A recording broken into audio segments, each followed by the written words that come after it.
প্রত্যেকবারের মতো এবার আমি নিয়ে চলে এসেছি নতুন এক রেসিপি। তো আজকে আমি বানাচ্ছি এই যে তোমরা মাছটা দেখছো, এই মাছটাকে কিন্তু আমি গাং ধরা মাছ নামে জানি বা চিনি। তো তোমরা এই মাছটাকে কে কী নামে জানো বা চেনো অবশ্যই কিন্তু আমাকে কমেন্ট বক্সে জানাবে।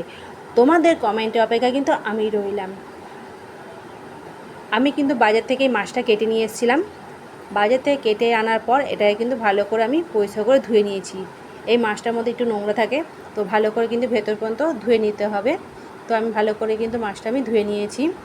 মাছটাকে ভালো করে ধুয়ে নেওয়ার পর আমি নুন আর হলুদ কিন্তু ভালো করে এটা মাখিয়ে নিয়েছি।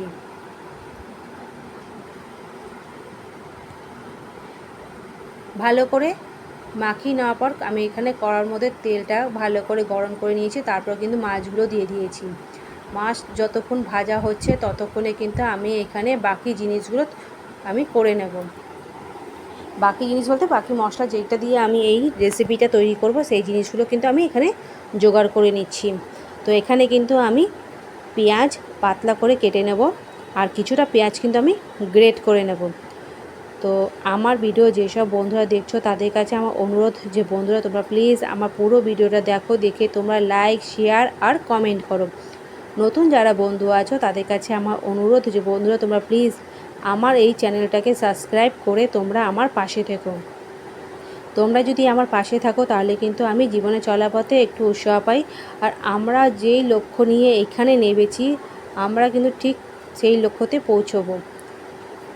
তাই বলছি কেউ কারোর হাত ছেড়ো না, চলো আমরা একসাথে একে অপরের হাত ধরে এগোই, তাহলে কিন্তু আমরা জীবনে চলার পথে ঠিক সফল হবই।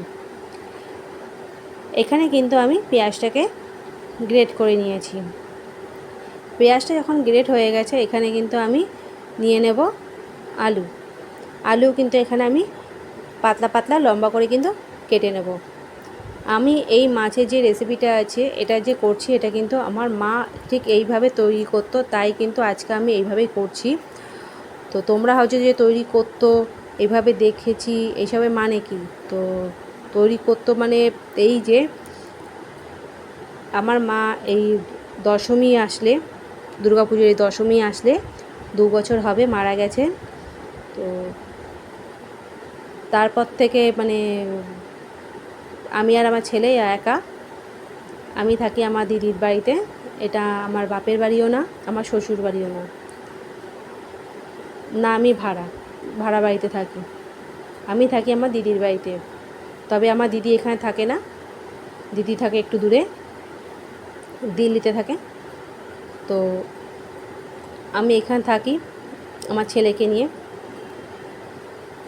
আজকে আমি এখানে রয়েছি 11 বছর ধরে, বিয়ের 11 বছর ধরে আমি এখানে রয়েছি। সংসার জীবন মাত্র আমার 4 বছর, 4 বছর আমি সংসার করেছি। ভাবছেন বর ছেড়ে দিয়েছে, পালিয়ে গেছেন, না ওইসব কিছুই না। ছেড়েও দেয়নি, পালিয়েও যায়নি, না আমি পালিয়ে এসেছি। উনি মারা গেছেন, আজকে 12 বছর হয়েছে উনি মারা গেছেন।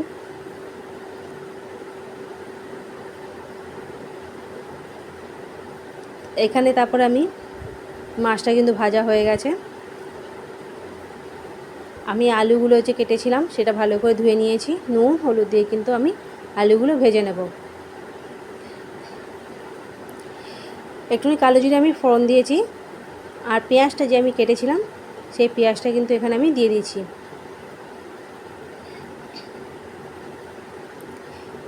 পেঁয়াজটা একটু ভেজে নেব, ব্রাউন হওয়ার মতো আমি অপেক্ষা করব। একটুখানি হালকা ভাজা হয়ে গেলে তারপরে কিন্তু আমি এর মধ্যে দিয়ে দেবো গ্রেট করা পেঁয়াজ, যেটা আমি গ্রেট করে রেখেছিলাম সেই পেঁয়াজটা কিন্তু এখানে আমি দিয়ে আমি আবার একটু ভালো করে ভেজে নেব। ভালো করে পেঁয়াজটা যদি ভাজা হয় তাহলে কিন্তু ভালো লাগে না তরকারিতে, একটু ঠিক সেই রকম স্বাদটা আসে না, তাই কিন্তু এটা একটু ভালো করে একটু ভেজে নিচ্ছি।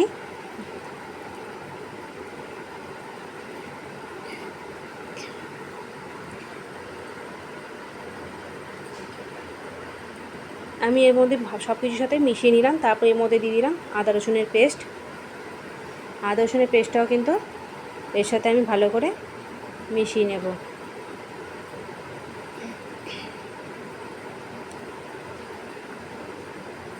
তারপরে এর মধ্যে আমি কিন্তু কোনো নুন দেবো না, নুনটা আমি প্রথম থেকে বেশি করে দিয়ে রেখেছিলাম। শুধু আমি এখানে দিলাম হলুদটা আমি প্রথমে কম দিয়েছিলাম, তাই কিন্তু পরে আমি হলুদটা আবার দিলাম। আর দিয়েছি এখানে লঙ্কার গুঁড়ো, লাল লঙ্কার গুঁড়ো দিয়েছি। আর এখানে কাঁচা লঙ্কা বেশি নয়, আমি একটাই দেবো ঠিক মাঝখান দিয়ে কেটে। এই কাঁচা লঙ্কাটা দিয়ে কিন্তু আমি ভেজে নেব, মশলাটা ভালো করে ভেজে নিচ্ছি।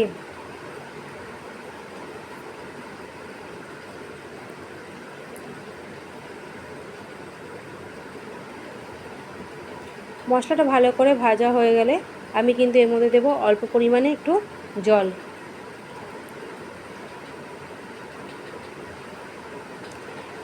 কিন্তু জল দেওয়ার আগে আমি এখানে কিন্তু দিচ্ছি একটুখানি টমেটো সস।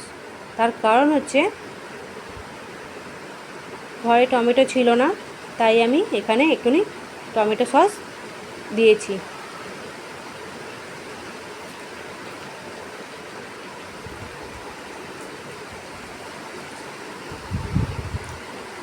দিয়ে ভালো করে নেড়েচেড়ে কিন্তু আমি জল দিয়ে দিয়েছি। ঠিক যতটা পরিমাণে আমি এই তরকারিটা আমি রাখবো, মানে ঝোলটা রাখবো, ঠিক সেই পরিমাণে জল দিয়ে আমি ঢাকা দিয়ে দিয়েছিলাম। যখন ভালো মতো যখন ফুটে এসছে, আলুটা যখন সেদ্ধ হয়ে গেছে, তারপর কিন্তু আমি মাছটা দিয়ে দিয়েছি। মাছটা দিয়ে একটুখানি উল্টে পাল্টে নিয়েছি, তারপরে আমি কিন্তু নামিয়ে নেব। তো আজকের এই গাং ধরা মাছের রেসিপি তোমাদের কীরকম লাগলো তোমরা কিন্তু অবশ্যই আমাকে কমেন্ট করে জানাও। তোমাদের কিন্তু আমি কমেন্টের অপেক্ষায় রইলাম।